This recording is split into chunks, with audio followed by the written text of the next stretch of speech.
ಕರ್ನಾಟಕದ ನಮ್ಮ ತೆರಿಗೆ ನಮ್ಮ ಹಕ್ಕು ಅಂತ ಯಾರಾದ್ರೂ ಒಬ್ಬ ಸಂಸದ ಮಾತಾಡಿದ್ದಾನೆ ಆದ್ರೂ ನಿಮ್ಮ ಸಂಸದ DK ಸುರೇಶ್ ಅಂತ ನೀವು ಮರಿಬಾರ್ದು.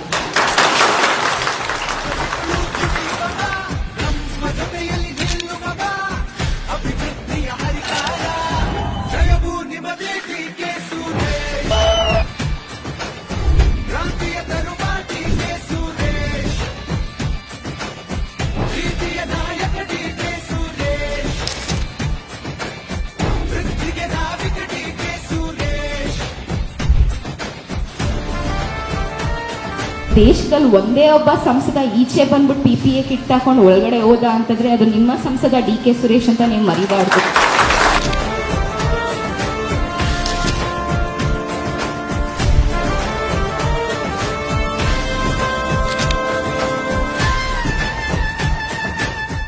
ಯಾರಾದ್ರೂ ಒಬ್ರು MP ಅಲ್ಲಿ ಅವಾರ್ಡ್ ಕೊಟ್ಟಿದ್ದಾರೆ, ಬೆಸ್ಟ್ MP.